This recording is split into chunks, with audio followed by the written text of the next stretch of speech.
Cleveland is your 2016 NBA champion, so it's time to wake up, NBA!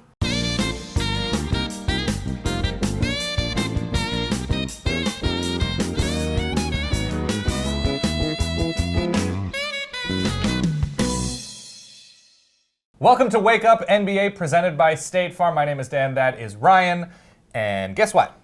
Cleveland won. I absolutely did not think we would be. I mean, we filmed a whole episode that was about how the Cavs were toast. Yes, we did. We were very wrong. So aggressively wrong. We were so aggressively wrong. If there is... Golden State is not the failures here, Dan. No. We are the failures. We are the failure. We are the failures. We were more off the mark than Golden State. Wow. Okay, so first of all, the overarching story, one, Cleveland got a championship. Yeah. That's amazing. That is incredible. And LeBron coming back to the city to do that. LeBron basically being all of every single Marvel character, every single DC character for the past 2 or 3 games. That's the story. That's the big thing, and we're going to get to that momentarily. It makes you think maybe the Clippers could do it. No, I don't. No. No. I'm sorry. Go ahead. Oh, man, it's good to laugh again. No, I'm going to give you a situation. Okay. Golden State at home shoots better from deep, turns the ball over less, and gets a better performance out of their bench. How do they lose that game? This is how. LeBron James. Who didn't shoot particularly well from the field or from behind the arc. The team as a whole did not shoot. I think at one point they were one of like 13.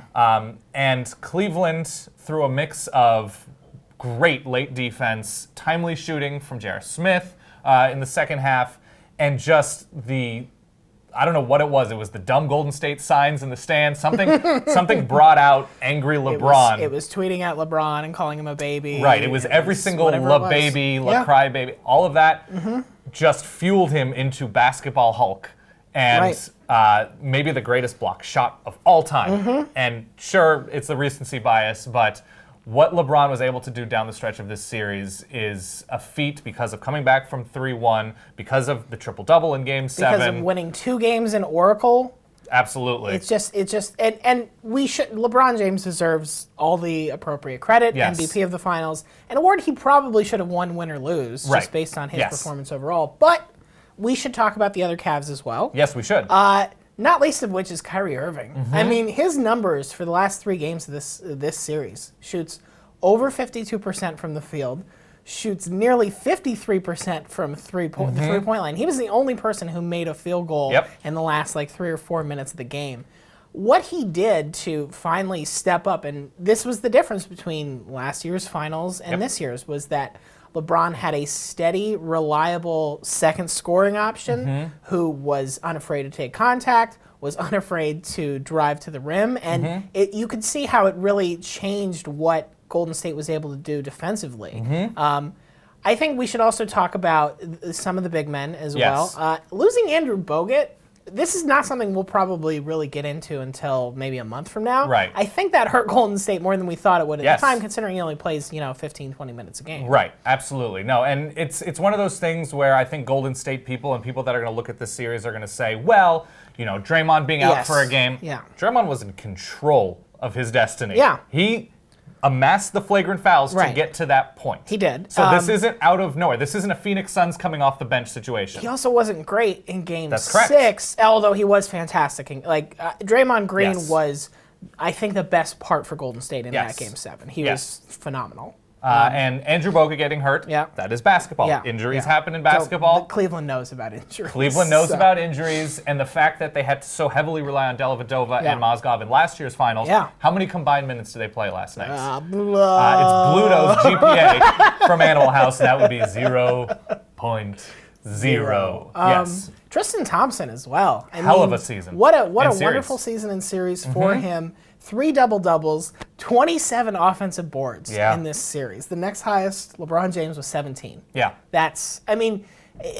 was really nice to see, as good as LeBron was, a bunch of role players step up and did what they had to do. So it wasn't just LeBron James versus the world. It was, and hey, here's another thing that happened. We got a close game. We did get a close game. In the NBA Finals. And everybody watching collectively online was like, I can't breathe.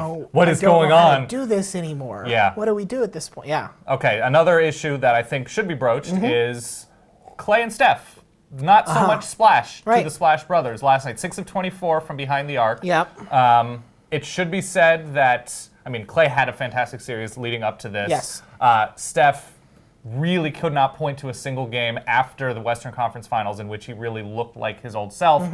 It could be because of injury, and it's not an excuse. Right. Because he was out there, he was shooting, he was in control, didn't look the same. Yep. But again, I attribute it to Cleveland because they were that good. Yeah. And Kyrie Irving took advantage of the wounded animal. Yes, outplayed him on both ends of the floor. And I think that was a big part of it, is that when Cleveland had the ball on offense, they didn't just sort of say, okay, well, let's just work around Steph Curry. They ran him into screens, and they made him, chase Kyrie all over the floor. And that affects you on the other end. Yes. So. It's hard now also to look at Kyrie Irving and what he was able to do to Steph Curry and anybody who tried guarding him and not say that he might be the best one-on-one player, and this is not meant as a pejorative. Oh, boy. He might be the best one-on-one player. ISO ball. Or even ball. pick and rolls, whatever the case. Right. His control while dribbling, while shooting, just his concept for the court, he's the best lay-upper in the NBA. Yeah. That's so clear. What he was able to do against great defensive players like Draymond Green, Sean Livingston, all these guys,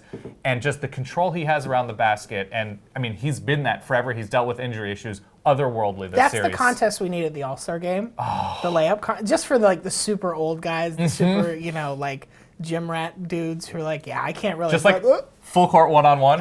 Yeah. I would watch that. Yeah, I would absolutely watch that. Anything else that stuck out to you in this series as a whole in Game 7 with LeBron's performance? And here's the big picture that people are going to automatically do because it's the NBA and it's a sport that's so rooted in argument over best ever, best blah, blah, blah, blah, in absolutes. LeBron may or may not be Michael Jordan. Nobody's Michael Jordan. Nobody's LeBron James. LeBron is definitely not Michael Jordan. I can confirm that that's not true. You can confirm that? Yeah. I think what is the smartest thing to do is accept that Michael Jordan is not LeBron. LeBron is not Michael Jordan. Nobody has ever been built like and played like LeBron James. Yes. And it's you have to be able to separate yourself even if you don't like the decision, even if you don't like his outbursts on the court. You would have hated Michael Jordan in the 90s if you were on Twitter. You would have hated him. All this, it's all the same. But Michael Jordan on Twitter would have been amazing because he would have been constantly accidentally tweeting out blackjack decisions and gambling choices. Absolutely. It would have been fantastic. So bigger picture is LeBron James is a completely unique basketball monster. Yeah. And if you can't appreciate what he's done coming back in this series and putting this team on his back, because this is still a team that the depth is still not there. Right. I feel bad for you as a basketball fan because you have just this prime, amazing situation that you can't appreciate. That's so dumb. And I think you can do that and also recognize what the Warriors did this season, in the regular season and the playoffs. People are going to look at this and say they blew a 3-1 lead, they lost 2 games at home. Their numbers in the fourth quarter of games 5 and 7, both at Oracle, just abysmal. Only 13 points scored in each of those games. Shoot well below their season average for that. It just in times where you expect them to, this is where Steph hits the killer 3. This is where Draymond, makes an amazing move to the rim, something like that. And those things didn't happen. That said, this is still a titan of a team that Cleveland and LeBron had to take down. That much more impressive. And really just a weird ending to a very weird finals. Yes. Especially because Cleveland won without scoring 100 points. They did. Basically everything we thought we knew about both these teams and this series, just throw it all out. It didn't mean anything. Do you think there's anything to the fact that Golden State pushed themselves to a brink physically and mentally, the exhaustion? Because it's not like Cleveland didn't. Right. Cleveland played 82 regular season games. They obviously weren't pushed to a 7-game series before this. But is there anything to Golden State, just another title year run, just their legs collapsed? It's so hard to say, just because. So even though so many of these games ended up with lopsided scores, there were moments where something just went totally wrong for Golden State or for Cleveland in some of their losses as well, where you just say, Harrison Barnes has gone totally cold now. Yes. Or, that 33-footer that Steph takes and makes, and we say, why did he shoot that and how did he do it? Right. This time it didn't Very work out. rarely happens. So it feels like we're playing with margins here. I think if we had seen, both Steph and Klay go out and shoot really poorly and play really poorly on defense over large stretches, maybe that would be the case. But it's tough. You lose a 7-game series by 4 points, and it went back and forth. It's hard to say that. Yeah, they definitely gassed themselves. I mean, maybe the lesson was don't make Oklahoma City push you to 7 games. Try to get your rest where you can. Yeah. And that could be where Cleveland had the real advantage, is that they play in the East. By and large, they didn't have any challenges getting to the finals. Right. Maybe that gave them a little more in the tank at the end, but it's hard to say. I think that's fair. I think the one thing we can conclude on and agree on is David Blatt is terrible. David Blatt is terrible. Never come back to I'm sorry, David. I'm sorry. I think we can agree on this. And Tyronn Lue, what an amazing job for a coach that took over halfway through the year. I want to see these two teams next year. Really? In June. Okay. Absolutely. Okay. I want to see it again. I want to see everybody at full strength. I want to see LeBron. What if LeBron's not on the Cavs?